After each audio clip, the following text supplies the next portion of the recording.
영상을 함께 보셨는데 우리 영상을 통해서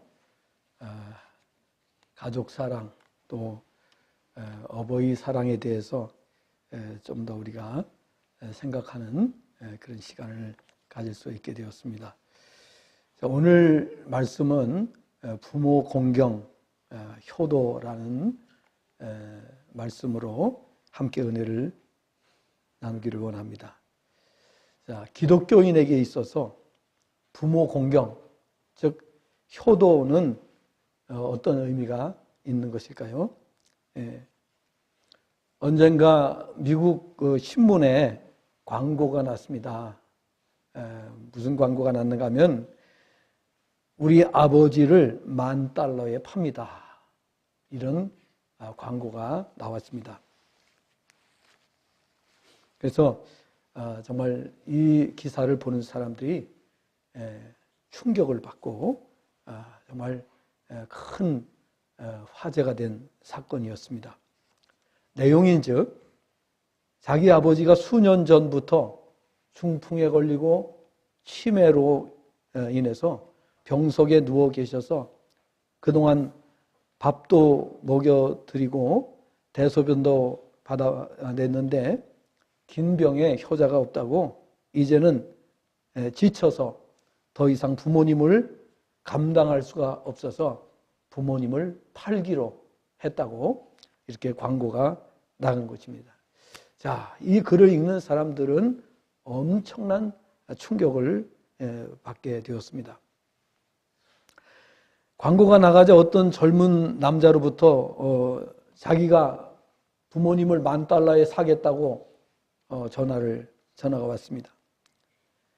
광고 낸 분이 그 젊은이에게 환자를 돌보는 것이 쉬운 일이 아니니 일주일간 더 생각을 해보고 연락을 달라고 했습니다. 그 후 일주일이 되는 날에 그 젊은이로부터 다시 전화가 왔습니다. 그리고 그간 깊이 생각을 해보았는데 역시 아버지를 사서 모시기로 부부가 합의했다고 이렇게 이야기를 했습니다. 광고를 낸 분이 혹시나 해서 그 젊은이에게 결심한 이유를 물었습니다. 그러자 대답을 합니다. 자기 내외는 어릴 때에 부모님 없이 고아원에서 자랐기 때문에 부모님의 얼굴을 모른다는 것입니다. 지금은 결혼해서 아들과 딸을 낳고 복된 가정을 이루고 살지만은 이 부모님을 한 번도 모셔본 적이 없기 때문에 부모님을 모셔보는 것이 마음의 소원이었다라고 말을 한 것입니다. 다른 건 몰라도 아버지, 어머니라는 말을 한번 해보고 싶다는 겁니다. 평생 그 단어를 사용하지 않았기 때문에 그래서 우리가 이제 부모님을 불러보는 그러한 생각을 하게 된 것입니다. 그리고 아이들에게 물어봤습니다. 할머니와 할아버지가 계시면 좋겠느냐 물었더니 아이들도 좋다고 대답을 했습니다. 넉넉한 형편은 아니지만 아버지를 사서 자기를 낳으신 친아버지 같이 모시면서 효도하고 싶다는 것입니다. 광고를 낸 분이 그 말을 듣고는 정말로 우리 아버지를 사서 모실 결심이 되었다 하는 사실을 알게 되었습니다. 그래서 말합니다. 그러면 $10,000를 가지고 와서 모시고 가라고 주소를 알려주었습니다.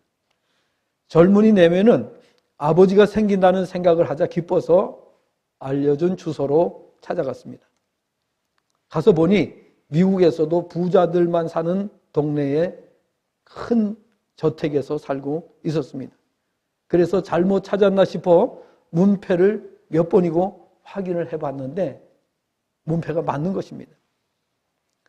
그래서 벨을 누르니 하인이 나와서 문을 열어주었습니다. 대문 안을 들여다보니까 마당 안에는 풀장이 있었고 그리고 아주 비싼 고급 승용차가 세워져 있었습니다. 그리고 실내를 들어갔는데 완전히 호텔급으로 집이 꾸며져 있는 것입니다. 젊은이 내외가 살기가 어려워서 아버지를 파는 줄 알았는데 와보니까 그렇지가 않은 것입니다. 전혀 다른 분위기가 연출되었습니다. 그래서 잘못 찾아온 것이 아닌가 어리둥절하면서 만약 이 집이 맞는다면 왜 자기 아버지를 판다고 말한 것인지 이해를 할 수가 없었습니다. 그래서 한참을 멍하니 서 있는 젊은 부부를 보고 노신사가 앉으라고 하더니 이렇게 말을 합니다. 내가 광고를 낸 사람이라고 말하면서 젊은이의 과거를 다시 한번 듣고는 그들의 결심이 진실됨을 확인하고는 정말로 $10,000의 아버지를 사서 친부모같이 모시고 싶다면 나를 사가라고 이렇게 말을 했습니다. 깜짝 놀라는 젊은 부부에게 노신사는 웃으면서 말을 합니다. 내가 나이는 많고 자식이 없기에 자식이 될 만한 착한 사람을 구하려고 이렇게 거짓 광고를 냈다고 하는 것입니다. 그리고는 젊은이를 만나게 되어서 반갑다고 하시면서 이제 너는 내 하나밖에 없는 아들이 되었으니 이 집을 비롯한 나의 모든 재산을 내게 주겠다. 내 비서와 함께 빨리 집에 가서 네 아들과 딸, 즉 내 손자, 손녀를 데리고 이곳에 와서 함께 살자고 말했다는 것입니다. 이와는 반대되는 사건이 또 한 건 있었습니다. 2021년 2월 2일 미국 남동부 테네시주에서 있었던 사건입니다. 내슈빌에 사는 보더콜리 종에 속하는 개 블루는 자신의 주인으로부터 $500만 유산으로 물려받게 되었다고 합니다. 사업가 빌 도리스가 그 지난해에 11월 기르던 개에게 재산을 물려주고 84세의 나이로 사망을 했습니다. 그래서 이 개가 그 유산을 물려받게 된 것입니다. 이 도리스의 유언에 따라서 블루는 이웃에 거주하는 오랜 친구 마사 버튼이 키웠습니다. 88세 할머니 버튼은 도리스가 근무하고 있을 때마다 블루를 돌봐줬고 블루가 그녀를 친구처럼 따라주었습니다. 버튼 할머니는 영국 BBC와의 인터뷰에서 도리스는 루루를 정말 사랑했다고 회고했습니다. 룰루를 위해서 $500만 다 쓸 수 있겠냐는 질문에는 시도해 보고 싶다고 대답을 했습니다. 한편 역대 가장 많은 재산을 주인에게 물려받은 동물은 1992년 카롤레타 라벤슈타인 백작 부인으로부터 약 $8,000만 유산을 물려받은 독일 셰퍼드 쿤터 3세로 알려져 있습니다. 재산 관리인들의 성공적인 투자로 물려받은 재산이 5배나 불어나서 쿤터 3세의 아들 개 쿤터 4세는 $3억 7,500만 한화로 4,200억에 이르는 부를 축적했다고 전해지고 있습니다. 또 얼마 전에 미국의 한 노인이 자기가 기르던 강아지에게 우리 돈으로 1,560억 원을 유산으로 물려주었습니다. 그리고 강아지를 돌보라고 부탁한 사육사에게는 1년에 5만 불씩 6천만 원의 연봉을 주겠다고 유언을 남겼습니다. 개가 죽고 난 후에는 개의 유산 1,560억 원 중 남은 돈을 동물보호소에 기증하도록 유언을 했습니다. 그리고 자신의 외동 아들에게는 100만 불만 유산으로 주라고 유언을 남겼습니다. 100만 불은 우리 돈으로 약 12억 원입니다. 그러자 아들은 분을 참지 못해서 도대체 내가 개보다 못하냐. 개에게는 1,560억 원을 주고 나에게는 10억을 주다니 이게 말이나 되는 일인가. 그래서 소송을 걸었습니다. 예. 그리고 법정에서 판사님 억울합니다. 바로 잡아주세요. 변호사를 사서 소송을 제기했습니다. 그 젊은이에게 판사가 묻습니다. 젊은이, 1년에 몇 번이나 아버지를 찾아 뵈었는가? 아무런 대답이 없습니다. 돌아가시기 전 아버지가 즐겨 드신 음식을 아는가? 역시 아무런 대답을 하지 못합니다. 전화는 얼마 만에 한 번씩 했는가? 역시 아무 말도 하지 못합니다. 입이 있어도 할 말이 없는 것이죠. 마지막으로 묻습니다. 아버님 생신은 언제인가? 라고 물었을 때 역시 대답을 하지 못했습니다. 그때 판사가 아버지가 돌아가시기 전에 찍어놓은 비디오를 틀어주었습니다. 내 재산 1560억을 내 사랑하는 개에게 물려주고 사육사에게는 매년 6천만 원씩을 주고 내 아들에게는 100만 불만을 유산으로 남겨주라는 것이었습니다. 만약 아들이 이에 대해 불평을 하거든 아들에게는 1달러만 주십시오 라고 유언을 남겼습니다. 그리고 판사는 이렇게 말합니다. 자네에게는 1불, 즉 1달러를 상속하네 라고 판결을 내렸습니다. 이 이야기는 실화입니다. 전 세계에서 오늘 이런 사건들이 벌어지고 있습니다. 개만도 못한 자식들을 두고 마음의 상처를 안고 살아가다가 그리고 마지막에는 이렇게 씁쓸하게 세상을 떠나는 가정들이 계속해서 늘어나고 있다는 것입니다. 여러분은 어떻게 생각을 하십니까? 성경을 보면 내 부모를 공경하라고 말씀하시면서 부모를 공경하는 자들에게는 내가 땅에서 잘되고 장수하리라 말씀을 합니다. 오늘 본문에 나오는 요셉은 형들의 시기 때문에 애굽이라는 나라의 노예로 팔려갔지만 애굽에서 총리가 되어 성공적인 삶을 산 분입니다.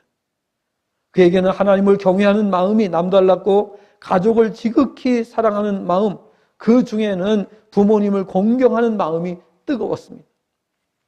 하나님께서는 그에게 엄청난 복을 안겨주셨습니다. 그에게 애굽 전체를 맡겨주신 것입니다. 오늘 효도하는 부모를 공경하는 가정에 하나님께서 복을 주신다고 약속을 했지만은 이것을 뒷전에 두고 잘 되기 위해서 열심히 노력하며 살아가는 인생들의 모습을 보게 되는 것입니다. 하나님의 말씀은 뒷전이고 인간의 이성적인 생각을 가지고 세상을 살아가 보려고 발버둥 치고 있는 모습을 보게 되는 것입니다. 그러나 성경은 진리이고 한 번도 틀려본 적이 없습니다. 하나님의 말씀대로 사는 것이 우리가 잘되고 복받는 길인 줄로 믿으시기 바랍니다. 그래서 오늘 이 말씀을 드리면서 우리는 세 가지를 명심해야 할 것입니다. 첫째는 우리가 부모님을 공경하는 것은 하나님의 명령이라는 사실을 알고 부모님을 공경하라는 것입니다. 부모님이 나에게 얼마나 잘해 주었느냐, 그것이 전제가 되는 것이 아닙니다. 대부분 사람들은 상대방이 나에게 어떻게 해 주었느냐에 따라서 행동을 하는 것이 보편적인 일입니다. 그러나 부모를 공경하는 일에 있어서는 하나님께서 부모님이 나에게 어떻게 해 주었느냐가 전제가 되는 것이 아니고 하나님께서 명령으로 말씀하셨다는 것을 우리가 기억해야 됩니다. 출애굽기 20장 12절을 보면 내 부모를 공경하라. 신명기 5장 16절을 보면 너는 네 하나님 여호와께서 명령한 대로 네 부모를 공경하라. 마태복음 15장 4절을 보면 하나님이 이르셨으되 네 부모를 공경하라 하시고, 또 마가복음 7장 10절에는 모세는 네 부모를 공경하라 하고, 누가복음 18장 20절 네 부모를 공경하라. 에베소서 6장 1절 2절을 보면 자녀들아 주 안에서 너희 부모에게 순종하라. 이것이 옳으니라. 내 아버지와 어머니를 공경하라고 말씀합니다. 히브리서 12장 9절에는 또 우리 육신의 아버지가 우리를 징계하여도 공경하였거든 하물며 모든 영의 아버지께 더욱 복종하며 살려 하지 않겠느냐라고 했습니다. 그러니까 이 부모님이, 육신의 부모님이 부족할지라도 공경했다면 하나님 아버지께는 더욱더 경외해야 된다라는 말씀을 하고 있는 것입니다. 부모를 공경하는 것은 10계명 중에 제5계명에 따르는 일로 하나님의 명령을 지키는 일입니다. 어떤 전제 조건을 달지 말고 부모님이라고 하는 그 한 가지 이유 때문에 우리는 부모를 공경해야 됩니다. 만약에 우리가 물려받은 재산이 없어요. 그러면 부모님께 공경하면 하나님께서 많은 것으로 채워주십니다. 그래서 부모를 공경하는 가정은 가난이 싹 사라져버립니다. 그래서 가난 때문에 불평할 것이 하나도 없습니다. 어렵다고, 우리가 받은 것이 없다고, 물려받지 못했다고 불평할 것이 아니라 부모님께 공경하면 하나님께서 그보다 더 많은 것으로 채워주신다는 것을 믿고 우리가 부모를 공경해야 될 줄로 믿습니다. 그래서 효도하는 가정은 다 복을 받게 되어 있는 것입니다. 두 번째로 왜 우리가 부모를 공경해야 됩니까? 그것이 말씀 앞에서 드린 것처럼 축복받는 길이기 때문인 것입니다. 복을 받는 길이기 때문에 그렇다는 것입니다. 가난을 원망하는 것이 아니라 부모님께 효도하면 그 가난 대신 부를 하나님께서 주시는 겁니다. 그리고 우리가 세상에 어떤 환경을 탓할 것이 아니라 하나님의 말씀에 순종하는 자들에게는 하나님께서 이 땅에서 부욕해 하신다라는 사실을 말씀하고 있습니다. 그래서 기독교인은, 정상적인 신앙을 가진 기독교인은 가난이 일체 없습니다. 어느 나라를 가도 공통된 점입니다. 그리고 하나님의 말씀에 순종하는 국가는 전 세계 어디를 가도 가난한 국가가 일체 없습니다. 이런 점을 우리가 생각하면서 정말 하나님의 말씀에 순종하는 성도들이 되시기를 주님의 전함으로 축복합니다. 우리가 효도할 때에, 부모 공경을 실천할 때에 하나님께서 복을 주시는데 저는 이렇게 이해합니다. 하나님께서는 부모님을 축복의 통로로 주셨다 하는 것입니다. 그래서 우리는 말씀드린 대로 이 땅에 가난하게 태어난 것에 대해서 원망할 필요가 일체 없습니다. 또 이 세상에 환경이 안 좋다고 해서 우리가 불평할 것이 없습니다. 왜? 우리가 부모님 공경하고 하나님 말씀에 순종하면 하나님께서 그 환경에서 기적을 일으켜 주시기 때문입니다. 어려우면 어려울수록, 힘들면 힘들수록 더 큰 기적이 일어납니다. 세상 사람이 볼 때에 정말 이해할 수 없을 만큼 놀라운 역사가 일어나게 되는 겁니다. 출애굽기 20장 20절에서 내 부모를 공경하라. 그리하면 내 하나님 여호와가 내게 준 땅에서 내 생명이 길리라 라고 말씀했습니다. 신명기 5장 16절에서는 내 하나님 여호와께서 명령한 대로 내 부모를 공경하라. 그리하면 내 하나님 여호와가 내게 준 땅에서 내 생명이 길고 복을 누리리라 라고 말씀을 했습니다. 에베소서 6장 1절부터 3절에서는 자녀들아 주 안에서 너희 부모에게 순종하라 이것이 옳으니라. 내 아버지와 어머니를 공경하라 이것은 약속이 있는 책 계명이니 이로써 내가 잘되고 땅에서 장수하리라 라고 말씀을 했습니다. 세 번째로 우리가 부모님께 효도하는 것은, 공경하는 것은 가정이 행복해지는 길이기 때문이라는 것입니다. 최근 우리 사회를 보면 고통받는 가정이 너무나 많습니다. 소위 위기 가정들이 많이 늘어나고 있습니다. 이러한 위기는 가정들을 고통스럽게 하고 있습니다. 이러한 문제가 해결되려면 하나님을 경외해야만 하고 부모 공경이 회복되어야만 합니다. 앞에서 계속 말씀을 살펴본 바와 같이 부모를 공경하면 하나님께서 주신 땅에서 잘되고 장수의 복까지 받게 된다고 말씀을 합니다. 늘 말씀드려온 대로 행복은 소유에 있는 것이 아닙니다. 행복은 관계에서 오는 것입니다. 억만장자들이 돈으로는 세상에서 어마어마한 부를 축적한 사람들이지만은 자식이 없으니까 그 억만장자도 마지막 그 쓸쓸함을 견디지 못하는 것을 볼 수가 있습니다. 왜 우리가 힘들게 자녀를 낳아서 양육하는 것입니까?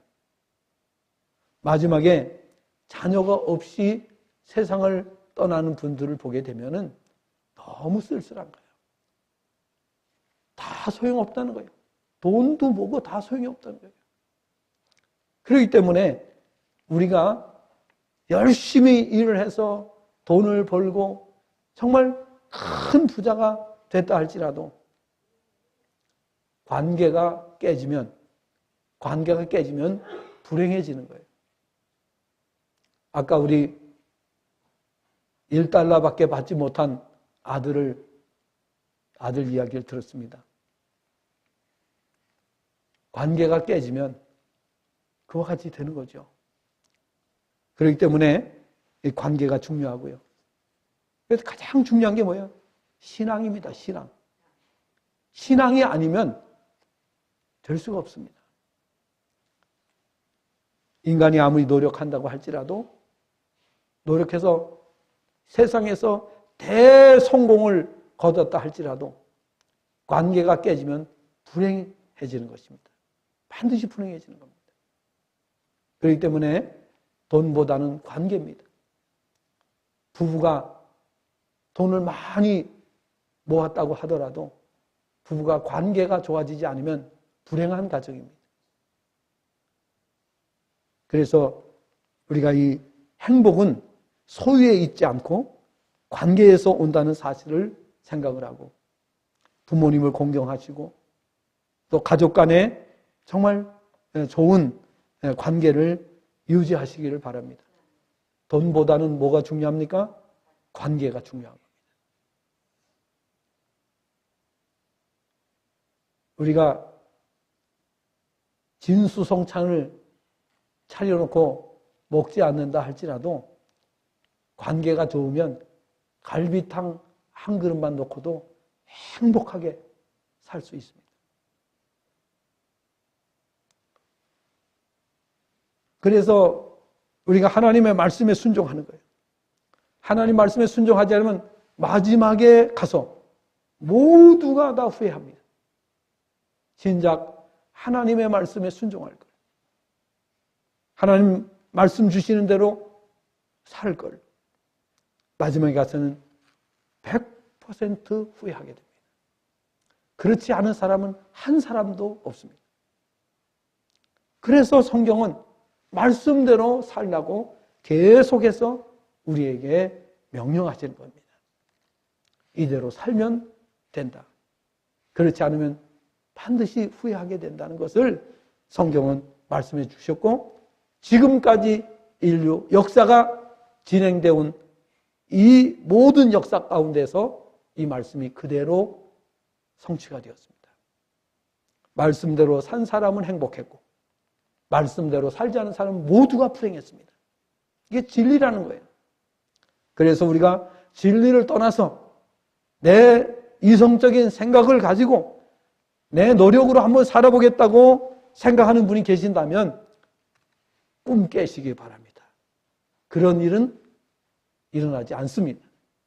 어떤 세상이 와도 그런 일은 일어나지 않습니다. 반드시 성경대로 이루어집니다. 아멘. 그렇기 때문에 우리가 말씀을 떠나서 노력한다는 것은 아무 의미가 없다는 사실을 생각을 하시고, 말씀을 떠나서 어떤 사람들은 행복해지려고 많이 노력을 합니다. 이렇게 하면 행복할까? 저렇게 하면 행복할까? 그래서 할 짓 못할 짓을 다 해봅니다. 그런데 결과는 어떻게 돼요? 성경 말씀에 있는 대로 됩니다. 그 성경에서 벗어날 수 있는 것은 아무것도 없습니다. 하나님을 경외하는 가정은 부모님을 공경하게 되고 가족 간에도 사랑이 깊어지므로 행복한 가정을 이룰 수가 있습니다. 그러므로 부모 공경은 가정 행복의 첫걸음이 될 수 있습니다. 물론 그 전에 하나님을 경외해야 됩니다. 하나님을 경외하지 않고 부모를 공경할 수 있는 사람은 없기 때문이죠. 효도 가운데 최고의 효도가 뭐지요? 부모님을 천국 가게 해드리는 겁니다. 이 세상의 그 어떤 효도도 부모님을 천국 가게 해드리지 못한다면 그것은 진정한 효도가 될 수가 없습니다. 의미가 없습니다. 그런 의미에서 우리가 볼 때에 정말 오늘 이 말씀은 우리에게 매우 중요한 말씀이라는 것을 알아야 되는 것입니다. 오늘 말씀을 마음에 새기시고 부모님을 공경하는 가정을 이루시기 바랍니다. 부모가 되신 분들은 자녀들로부터 공경을 받는 가정을 만들기 위해 열심히 기도도 하고 노력도 해야 합니다. 하나님을 잘 섬기는 사람은 부모도 공경합니다. 고인은 부모님을 공경하지 않으면서 보이지 않는 하나님을 공경한다고 경외한다고 말하는 것은 맞지 않습니다. 보이는 부모님 공경은 보이지 않는 하나님을 믿고 경외하는 가운데 이루어지기 때문입니다. 효도 중에 최고의 효도, 다시 한번 말씀드립니다. 부모님 천국 가도록 해드리는 거예요. 지금 우리 옆에 요양원에 어제도 한 분 더 들어오셨다 그랬죠? 그러면 총 11분이세요? 예. 오시는 분마다 우리 부모님 교회 가셔야 됩니다. 전부 다 그렇게 말하니까 지금 이 대표가 머리가 지금 지진이 나려고 그러는 것 같아요. 오는 분마다 옆에 교회 때문에 여기 모시는 거예요. 옆에 교회가 없다면 안 모시는데 옆에 교회가 있기 때문에 모신다는 거예요. 그러니 대표는 믿지 않는 사람이에요. 여기 뭐 오픈하기 전에 뭐 소머리인가 돼지머리인가 놓고서 고사를 지냈다고 그러는데, 저는 여기를 위해서 계속 기도했으니까 앞으로 어떻게 영적 전쟁이 치러질지는 불보듯 뻔한 것이고, 하나님께서 반드시 역사하실 줄로 믿습니다. 여러분께서도 계속해서 기도해 주시기를 바랍니다. 완전히 굴복하고 예수님 앞에 나오면 저 요양원의 복을 받게 됩니다. 그래서 우리가 기도해 드릴 수가 있고요. 지금은 기도해 드려도 그릇이 안 됐기 때문에 못 받는 거예요. 그러나 준비만 되면은 이제 그 요양원도 하나님의 은혜와 복을 누리게 될 줄로 믿습니다. 오늘 최고의 효도는 부모님 천국 가게 해드리는 거예요. 다른 거, 여러분 이 땅에서 우리가 떠나면 우리는 이제 내세가 있어요. 천국에 가게 될 텐데 그때 천국에서 못 만나면 이 땅의 효도는 아무것도 아니었다는 것을 깨닫게 됩니다. 그런데 그때 가서 깨달으면 무슨 의미가 있어요? 아무 소용없니다.